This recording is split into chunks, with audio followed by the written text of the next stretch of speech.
പ്രധാനമന്ത്രി നരേന്ദ്രമോദിയുടെ ഭരണകാലം സുവർണ ലിപികളിൽ രേഖപ്പെടുത്തുമെന്ന് ബിജെപി ദേശീയ അധ്യക്ഷൻ ജെ.പി. നദ്ദ. രാജ്യത്ത് മോദിയാണ് വികസനത്തിന്റെ രാഷ്ട്രീയം അവതരിപ്പിച്ചത്. രാഷ്ട്രനന്മയ്ക്കായി കടുത്ത നിലപാടുകൾ സ്വീകരിച്ചെന്നും നദ്ദ പറഞ്ഞു. മൂന്നാം മോദി സർക്കാരിന്റെ ഒന്നാം വാർഷികത്തോടനുബന്ധിച്ച് മാധ്യമങ്ങളെ കാണുകയായിരുന്നു ജെ.പി. നദ്ദ.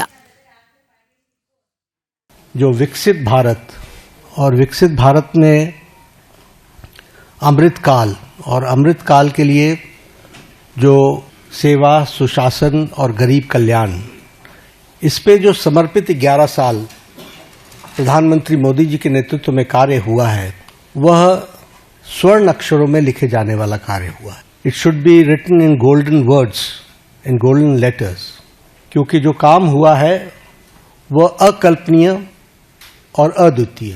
और इस बात को हमको ध्यान में रखना चाहिए कि किस तरीके से प्रधानमंत्री मोदी जी ने देश की राजनीति की संस्कृति, पॉलिटिकल कल्चर, देश के राजनीतिक संस्कृति, पॉलिटिकल कल्चर को उन्होंने परिवर्तित किया है. देश 11 साल पहले तुष्टीकरण पर और तुष्टीकरण के साथ साथ समाज को खंडित करके अपनी कुर्सी को सेव करना, यह एक राजनीतिक संस्कृति का तरीका बन गया था. लेकिन प्रधानमंत्री मोदी जी के आने के बाद जब मैं कहता हूं कि he change the political culture of the country. കൂടുതൽ വിവരങ്ങളുമായി ഗൗതം അനന്തനാരായണൻ ചേരുന്നു. ഗൗതം, ശക്തമായ നിലപാടുകളും ജനക്ഷേമ പദ്ധതികളുമായി മൂന്നാം മോദി സർക്കാരിന്റെ ഒന്നാം വാർഷികം. ബിജെപി ദേശീയ അധ്യക്ഷൻ ജെ.പി. നദ്ദ ആ സുവർണ കാലഘട്ടത്തെക്കുറിച്ച് എങ്ങനെയാണ് വിവരിച്ചത്?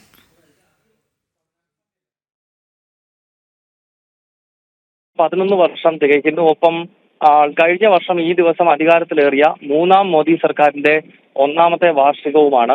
ഈ കാര്യങ്ങൾ വിശദീകരിക്കുന്നതിന് വേണ്ടിയാണ് ബി.ജെ.പി. ദേശീയ അധ്യക്ഷനും കേന്ദ്ര ആരോഗ്യമന്ത്രിയും ഇന്നിപ്പോൾ ബി.ജെ.പി. ആസ്ഥാനത്ത് മാധ്യമങ്ങളെ കണ്ടത്. കഴിഞ്ഞ 11 വർഷം രാജ്യത്തിന്റെ രാഷ്ട്രീയ സംസ്കാരം മാറ്റിമറിക്കുവാൻ ഈ സർക്കാരിന് സാധിച്ചു എന്നാണ് ജെ.പി. നദ്ദ ചൂണ്ടിക്കാണിക്കുന്നത്.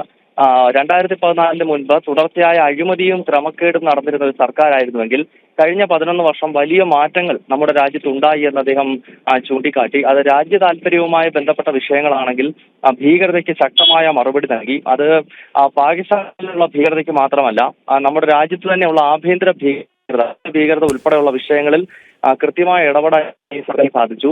പ്രധാനപ്പെട്ട കമ്മ്യൂണിസ്റ്റ് ഭീകരതയെല്ലാം വധിച്ചു കഴിഞ്ഞിരിക്കുന്നു. കമ്മ്യൂണിസ്റ്റ് ഭീകരത ചുരുങ്ങിയ കാലം കൊണ്ട് തന്നെ പൂർണ്ണമായി അവസാനിക്കും. ഒപ്പം ഓപ്പറേഷൻ സിന്ദൂരും അതുപോലെ തന്നെ ബാലാക്കോട്ടിൽ നടത്തിയ എയർ സ്ട്രൈക്കും ഉൾപ്പെടെ പാകിസ്ഥാന് ശക്തമായ മറുപടി നൽകി.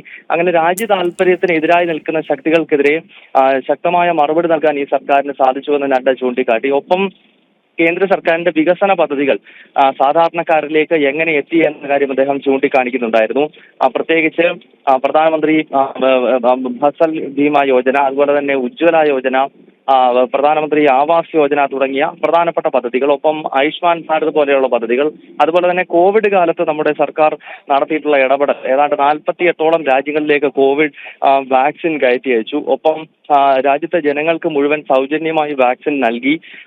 അതുപോലെ തന്നെ നിലവിൽ തുടർന്നുകൊണ്ടിരിക്കുന്ന പ്രധാനമന്ത്രി ഗരീബ് കല്യാൺ അന്ന യോജന, ലോകത്തിലെ തന്നെ ഏറ്റവും വലിയ റേഷൻ പദ്ധതിയാണ്. 80 കോടി ജനങ്ങളുടെ ദാരിദ്ര്യം ഇല്ലാണ്ടാക്കുന്നു. അപ്പോൾ ഇത്തരം കാര്യങ്ങൾ, വികസിത ഭാരതത്തിന് വേണ്ടി ഈ സർക്കാർ 11 വർഷം ചെയ്ത കാര്യങ്ങളും അതുപോലെ തന്നെ ഭീകരതയ്ക്കും ആഭ്യന്തര സുരക്ഷയ്ക്കും ഭീഷണിയായ സംഭവങ്ങൾക്കെതിരെ എടുത്ത കടുത്ത തീരുമാനങ്ങളും വിശദീകരിക്കുന്നതായിരുന്നു ജെ.പി. നദ്ദയുടെ ഇന്നത്തെ വാർത്താ സമ്മേളനം.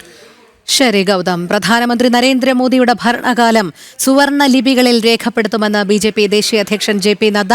രാജ്യത്ത് മോദിയാണ് വികസനത്തിന്റെ രാഷ്ട്രീയം അവതരിപ്പിച്ചത്. രാഷ്ട്രനന്മയ്ക്കായി കടുത്ത നിലപാടുകൾ സ്വീകരിച്ചെന്നും ജെ.പി. നദ്ദ വ്യക്തമാക്കി. ഗൗതമാണ് വിവരങ്ങൾ നൽകിയത്.